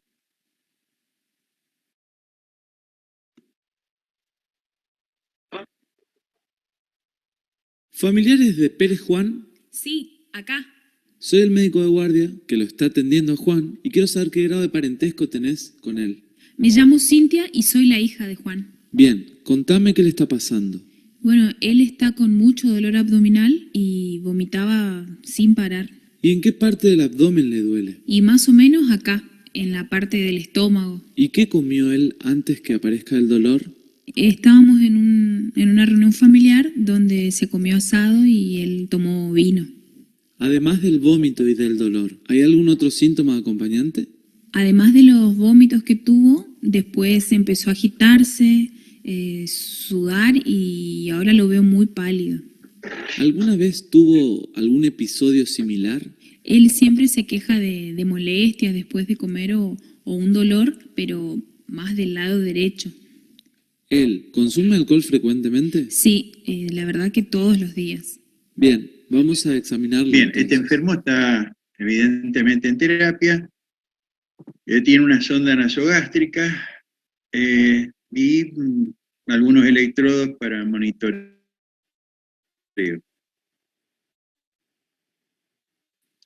Vamos a mirar algo del examen físico.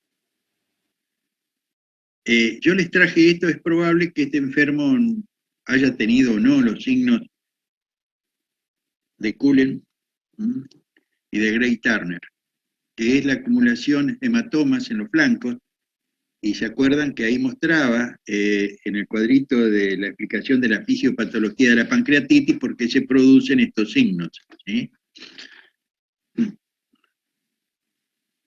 Bueno.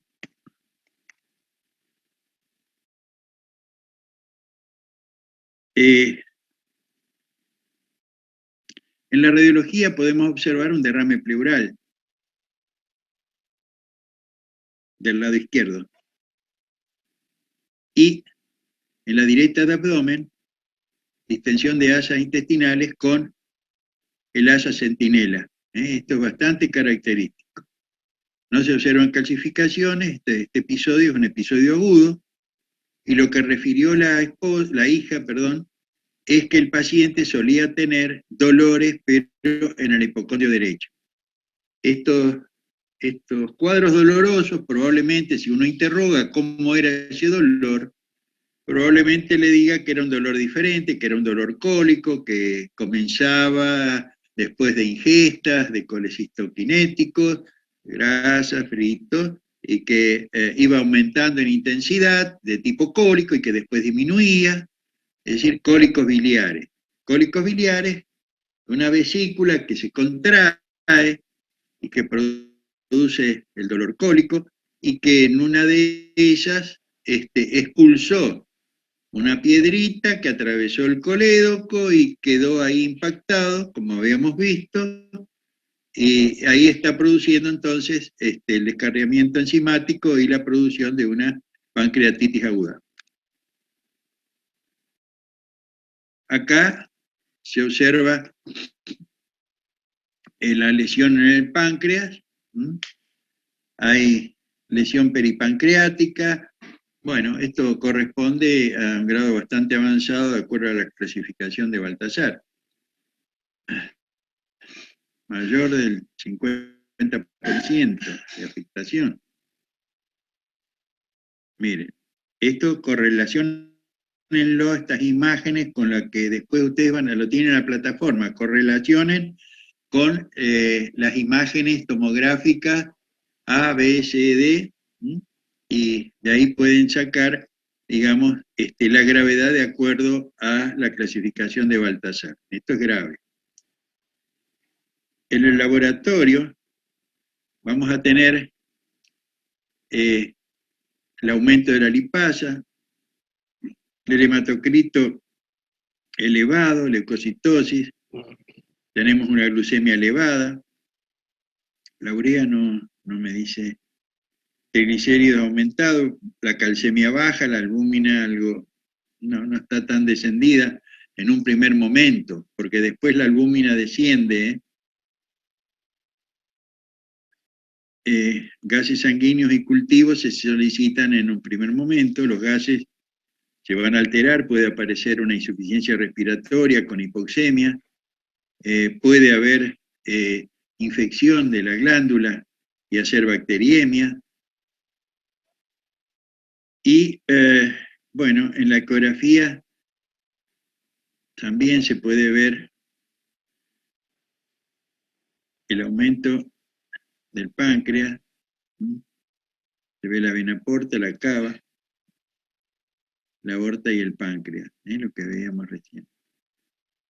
Se ve la litiasis, coledocolitiasis múltiple, como causante de la pancreatitis biliar. ¿Qué más? Las indicaciones. Bueno, acá, justamente en esto, ustedes van a poder ver el trabajo que yo les comenté sobre la solución M1 en medicina crítica. Esto después, si lo pueden ampliar, está el trabajo que que veníamos haciendo, el uso de esta solución M1 para analgesia y sedación en los pacientes críticos internados en terapia. Les comenté que en Francia lo usaba el doctor Huguenard, un anestesiólogo francés en el hospital Henri Mondor, junto con su maestro Henri Laborit, descubridor de la clorpromacina, lo utilizaban en el traslado de los pacientes traumatizados graves, heridos de guerra, para lograr analgesia y sedación y protección, es decir, protección contra la vasoconstricción exagerada que podía producir isquemia en distintos órganos. Ellos lo usaban como una medicación de protección. Bueno, nosotros empezamos a utilizarla en el paciente crítico de terapia en muchas patologías, entre ellas en la pancreatitis aguda. Y acá están los fundamentos. Bueno, esto es la M1. Voy a probar a ver si se puede ampliar esto. No. No el video. Sí, si fuera el PowerPoint, sí se puede ampliar con la tecla de control y la ruedita, se amplía el texto. De manera que voy a mandar en la plataforma también el PowerPoint. Y el video en el otra aula multimedia. La colocación de un Swan-Ganz. La colocación de sonda vesical, esto para medir, para ver realmente el monitoreo del shock, el control de la diuresis. En estos pacientes graves con pancreatitis aguda grave era necesario, digamos, controlar la tensión arterial, la diuresis horaria, sonda nasogástrica, alimentación con una sonda yuyunal, y acá todo el trabajo de la solución de Laborit, la mezcla lítica de Laborit. Como prácticas, ecografía endoscópica. Entonces, se introduce igual que un endoscopio, nada más que tiene la posibilidad, además de ver,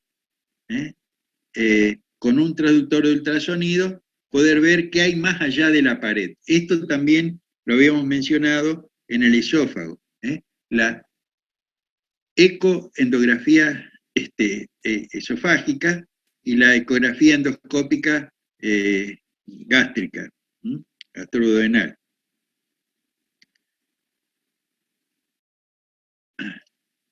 Bueno, ahí se puede punzar y tomar cultivo, porque lo importante también es definir cuándo hay una sobreinfección en la glándula que puede tener zonas de necrosis y hacer abscesos, y en ese caso, cuando se cultiva y se encuentran gérmenes, el tratamiento antibiótico.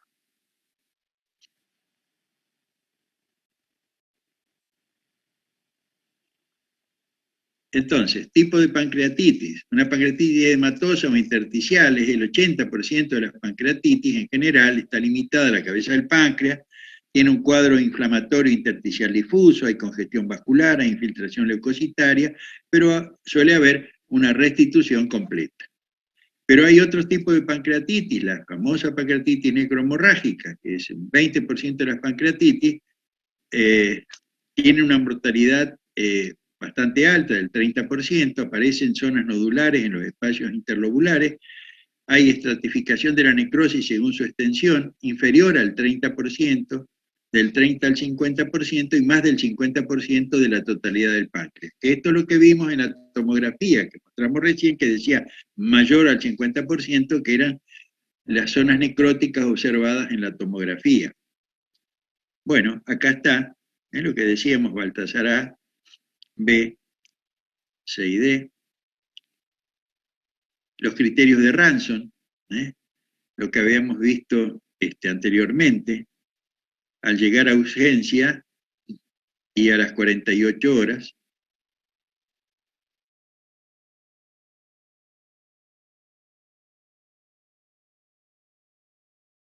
Estas imágenes de resonancia magnética muestran la acumulación de líquido pancreático que sustituye al cuerpo y la cola del páncreas en un paciente con pancreatitis necrosante grave. La acumulación de líquido comprime el duodeno y es indispensable el drenaje. Las imágenes con ponderación en T2 muestran que la acumulación está llena de material necrótico complejo. Con el endoscopio en el bulbo duodenal, se utiliza una aguja de calibre 19 para atravesar la pared intestinal y llegar al interior de la acumulación de líquido. Se inyecta medio de contraste para confirmar que se ha penetrado el sitio de la acumulación y se hace avanzar una guía de alambre a través de la aguja, con una espiral en su extremo que se deja en el interior de la cavidad. Se pasa un catéter con globo para dilatación sobre la guía de alambre, de forma que quede al nivel de la pared duodenal.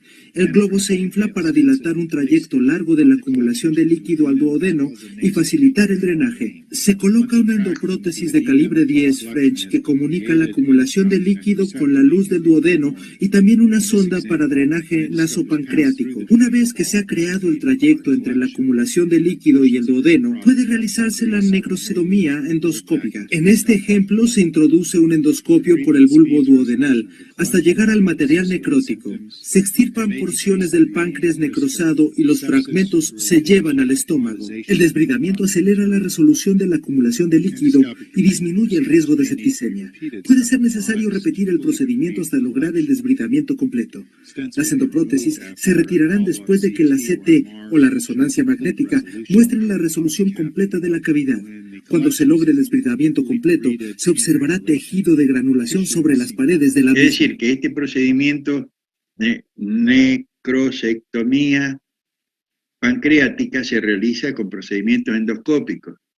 Antiguamente se hacía a cielo abierto, es decir, con una alta mortalidad en estos pacientes, la secuestrectomía o panagastrectomía. Bueno, esto está. Estas imágenes de resonancia magnética. Y esta es la paroscópica. Entonces, la que mostramos recién es por vía endoscópica, sacar todos los restos necróticos, evitando así o tratando de evitar la infección de esos restos y una septicemia que suelen ser mortales, con daño multiparenquimatoso, renal, respiratorio, de distrés respiratorio, insuficiencia renal, shock séptico. Entonces, este es otro procedimiento laparoscópico, en vez de endoscópico, laparoscópico.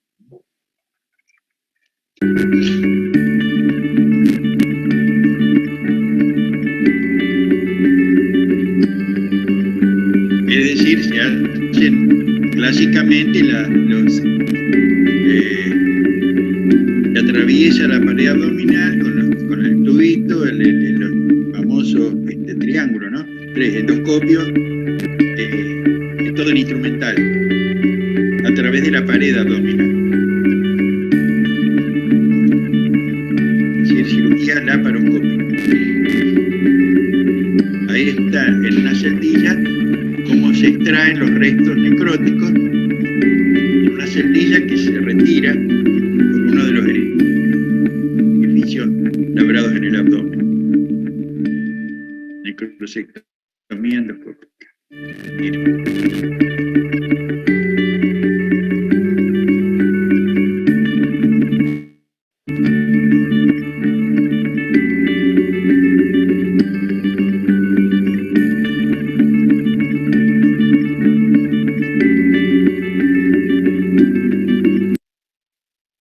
Bueno.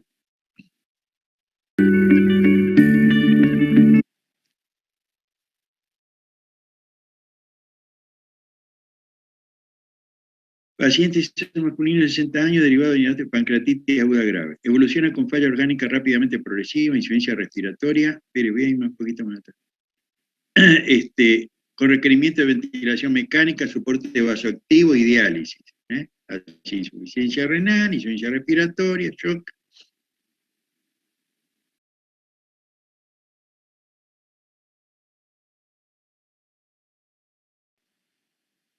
Un catéter percutáneo. Bueno, esta es otra forma de tratamiento. Con un catéter percutáneo se hace un drenaje, digamos, de la colección pancreática. Múltiple episodio de fiebre, descompensación hemodinámica, recambio de drenaje, múltiples esquemas de tratamiento. Mire la zona. Persistencia en la necrosis y se decide manejo en conjunto, gastroenterología, colocación de stent cubierto y necrosectomía endoscópica.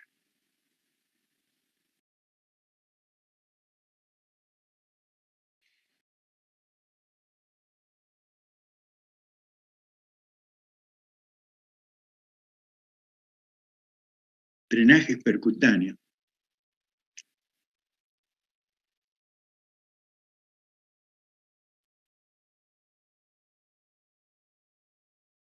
Y esto es radiología, identificador de imagen y control radiológico.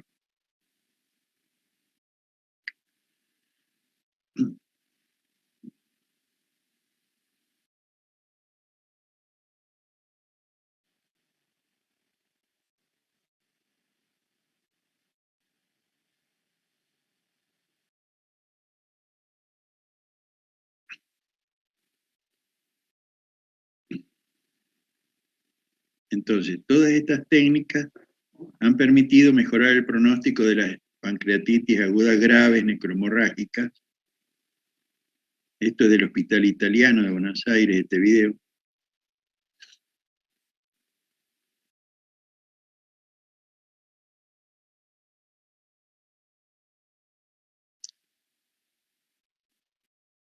Fíjense qué largo el procedimiento a través de días, ¿no?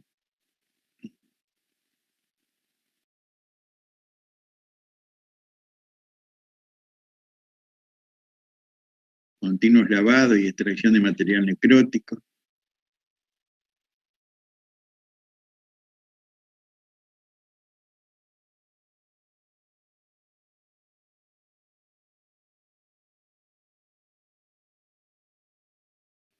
Entonces, tenemos las tres vías de abordaje: la endoscópica, la laparoscópica y la percutánea. Distintas técnicas.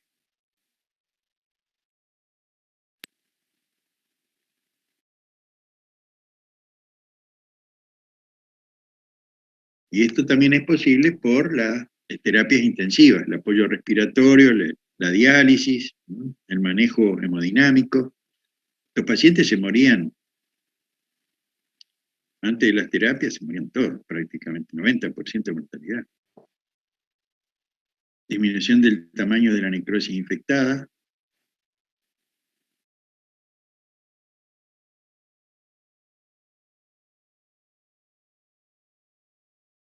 Se retira el stent.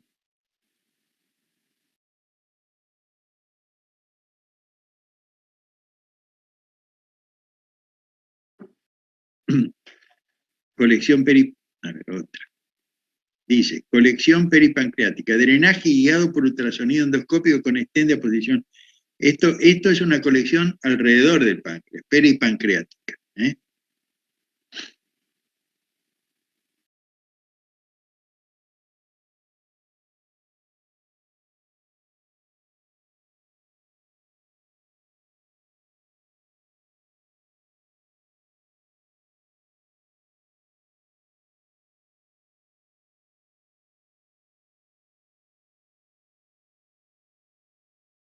Mire cómo con ecografía se ve la aguja, cómo va la colección.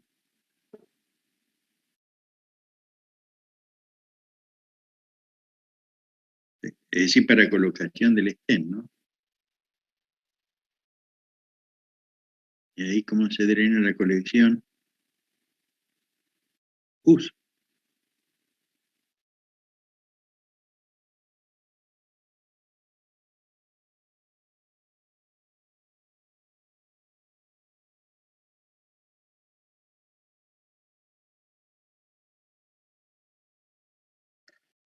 Bueno.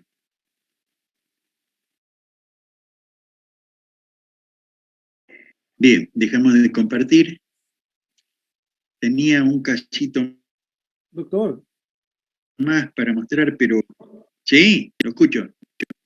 una duda, porque hoy en día acá en Brasil, en San Borja, ocurre mucho de el paciente ingresar en la guardia con síntomas de litiasis o alguna pancreatitis aguda, y muchas veces le dan un buscopan intravenoso y mando para casa. No sé si es por varios factores, muchas veces, identificación del cuadro. Y No, a ver. Es muy común mandar para casa, muchas veces solo para amenizar el dolor. Bueno, pero a ver, por eso, el 80% de las pancreatitis, ¿sí?, son edematosas y evolucionan espontáneamente, no se suelen infectar, porque el temor es la necrosis y la infección, ¿sí? El 80% son pancreatitis edematosas, sobre todo la alcohólica. Ahora, evolucionan espontáneamente, pero usted tiene que hacer el diagnóstico inicial acerca de la gravedad. Si es una pancreatitis biliar, son más graves que las pancreatitis alcohólicas. Hay que hacer un diagnóstico preciso y evaluar la gravedad. Para eso son los criterios de Ranson. Si los criterios de Ranson, a las primeras 24 horas no hay, digamos, indicio de gravedad, usted los controla a las 48 horas, ¿no? El hematocrito no se modificó, es decir, la calcemia. Es decir, esto, aprendan los parámetros que se evalúan los criterios de Ranson. Y si el cuadro clínico no reviste gravedad y los controles tampoco, bueno, uno puede darle analgesia, dieta estricta, líquidos durante 48 horas y en general 3-4 días la inflamación cede. Acá les muestro rápidamente otro cuadro. Buenos días, señor. Bueno, les aclaro también, alguno va a tener la misma duda, algún brasilero que ve lo que hacen en San Borja. En realidad en muchos lugares, en muchas salas de primeros auxilios, o incluso en varias hospitalarias, llega el paciente con un dolor cólico, o un dolor epigástrico, los signos vitales están conservados, y ya desde hace mucho tiempo, hace 50 años, cuando no había residencias hospitalarias y se concurría al hospital en forma de practicante, los practicantes, y se le indicaba una buscapina, todo dolor de panza, buscapina.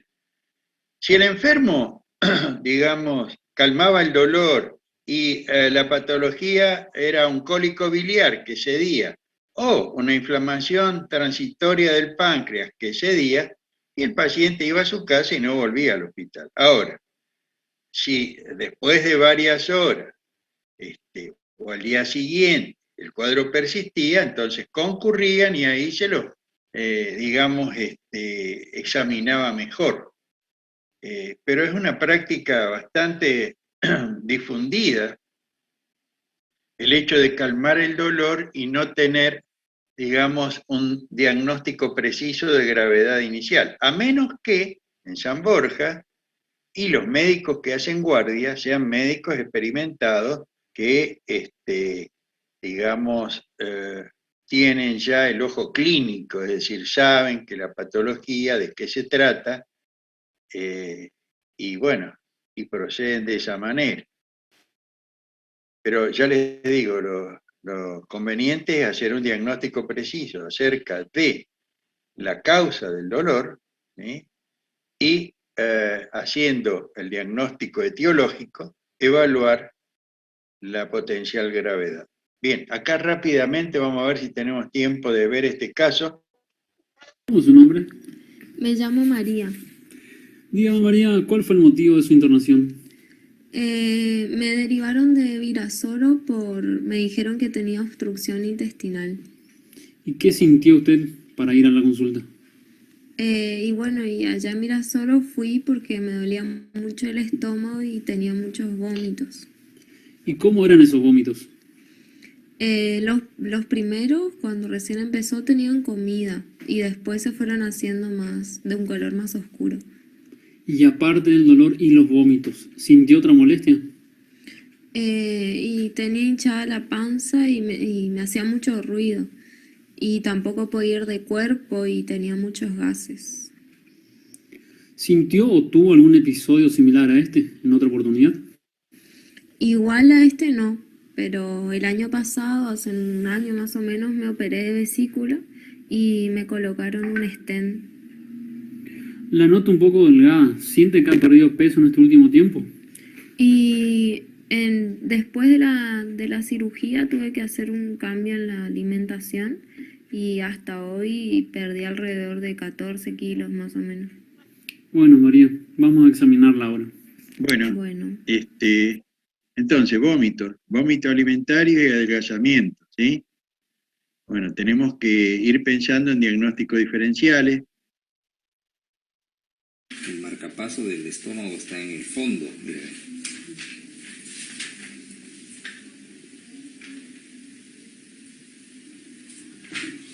Entonces la contracción viene desde, ¿no? Desde arriba hacia Hay abajo. distensión.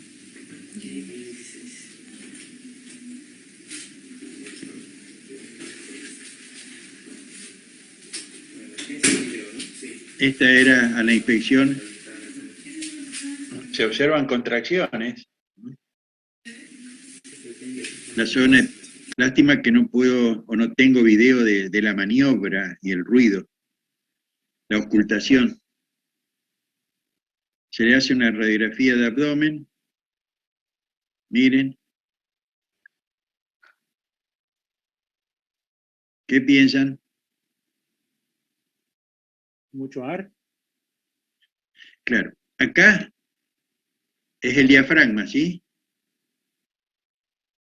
Y uno podría pensar que acá hay aire que es un neumoperitoneo. Sin embargo, al haber un nivel líquido acá, ¿sí? Esto es cámara gástrica y esto es líquido en el estómago. ¿Mm? ¿Qué tiene esta señora?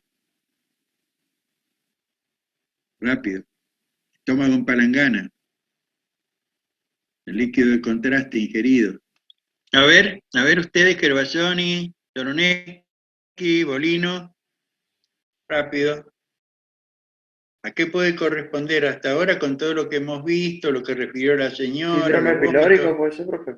Un síndrome pilórico, sí, señor. Rápido. Nadie se le ocurre que puede tener acá un stop, un síndrome.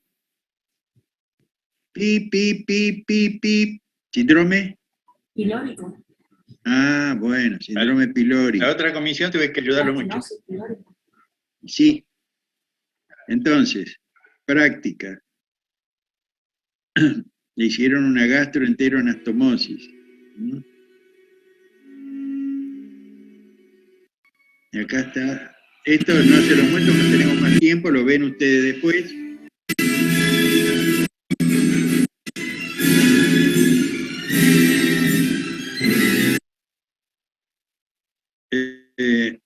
La otra cosa que quería mostrarle, bueno, es esto, en el tutor.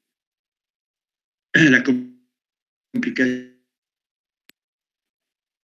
del síndrome pilórico, desequilibrio electrolítico, diagnóstico diferencial en el hilio, un cuerpo extraño, hernia, fecalomas, válvula y megacolon.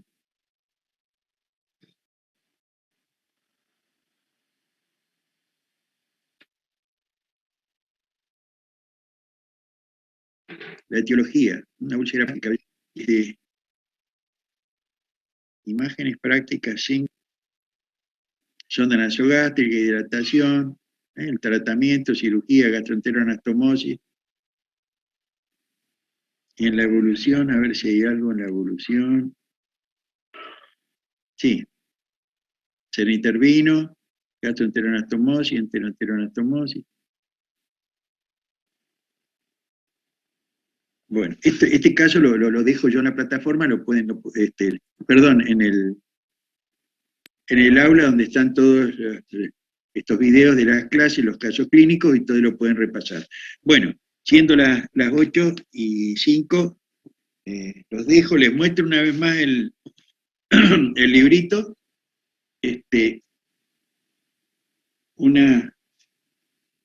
Después les voy a hacer el comentario. No sé si se va a ver una dedicatoria ahí del doctor Argente en la primera hoja. Todavía no la leí. Dice: para el doctor Julio Norad, compañero de oficio e incansable e innovador docente de la Barceló. Afectuosamente, Argente Horacio, 12 de agosto. Realmente un placer haberlo conocido al doctor Argente en el Hospital de Clínicas en Buenos Aires. Yo le llevé, justamente dice innovador, porque le llevé lo del asistente de Google en el celular. Así que ahí estuvimos haciendo algunos ejercicios con el asistente de Google y le pareció... Yo quería que él introdujera en el libro la posibilidad de que recomiende a los alumnos hacer el ensayo con el asistente, incluso en algún capítulo comentar el diálogo y el por qué pregunta, en fin, y usarlo como material. Y lo mismo estos casos con los botoncitos, estuvo viendo, pero no hubo tiempo de hacer nada porque ya esto fue poco antes de la pandemia, hace 1 año y medio. Pero el libro ya estaba prácticamente en edición y bueno, ahora, menos mal, ¿no? Que no se hizo nada con el asistente. Imagínense qué papelón que después usted recomienda hablar con caso 15, hablar con caso 17 y le dice ya no está disponible, estos señores de Google. No sé cómo cuerno llegar a algún CEO o algún directivo de Google en Argentina o para entusiasmarlo. Lo que pasa es que, a ver, la clientela que ellos van a tener, digamos, o los usuarios del asistente, y teóricamente no fueron muchos los que usaron esto. Entonces a los tipos no les interesa tener algo para una comunidad pequeña, relativamente pequeña, como estudiante de medicina interesados, porque fíjense que hay muchos estudiantes de medicina, pero ¿cuántos se interesan en hacer esto? Entonces no. Pero hay cada tontería en el asistente de Google. Si ustedes se pueden mirar cada pavada, Dios mío, vean las aplicaciones para el asistente. Tiene que generar plata para el Google, doctor. Ahí sí. Tenías que generar plata para el Google, por eso. Y claro, sí. Pero es la única, fíjense, yo le comentaba hoy a mi señora, es la única herramienta para poder practicar el interrogatorio y datos del examen físico a través de, digamos, de un médico que examina, es decir, la doctora Rosa. Es la única manera de poder, a partir de la punta del ovillo, construir el caso clínico. Porque, vuelvo a repetir, los casitos clínicos que nosotros resolvemos y ponemos, paciente de tantos años con antecedentes tal, que presenta tal, que... Claro, pero eso es porque uno, el presentador del caso, lo investigó. Ahora, ¿cómo se enseña para que investiguen los signos, los síntomas? ¿Qué tengo que ir preguntando? ¿Qué exámenes debo pedir? Porque estoy pensando en diagnóstico diferencial y estoy siguiendo un camino. ¿Cómo se enseña eso? Y se enseña, mire, en el hospital, una vez uno va con un grupo de alumnos y lo repite para todos, no es una enseñanza individual, no se puede volver a repetir el mismo interrogatorio con el asistente, usted puede hacerlo las veces que quiera, ir descubriendo cosas, realmente, pero no consigo cómo cuerno poder, porque no hay otra herramienta. Esto es el asistente de Google, se llama Dialogfluw, el software para generar el guión es Dialogfluw, y después se integra con el asistente de Google. Y bueno, esta integración es un problema Y no conozco otra herramienta para hacer esto. Pero bueno, vamos a seguir peleando a ver si conseguimos. Bueno, desde ese día hasta hoy seguí peleando. Algunos casos aprobaron, otros no, porque hay dificultades para integrar el diálogo flujo con el asistente. Bueno, vamos a hacer una pequeña probita más. Y de paso les pido a los que no estoy viendo y que se me fueron algunos, que yo considero, digamos, a los que aguantan y me hacen el aguante y están ahí las 2 horas. Yo no sé si los otros que no los veo se durmieron, se fueron, están haciendo otra cosa. No veo sus rostros interesados, no lo veo directamente, todo apagado, pero bueno. A ver, los que sobreviven, si tienen un celular, vamos a hacer una pruebita. Pidan hablar, aprieten para que aparezca el asistente de Google.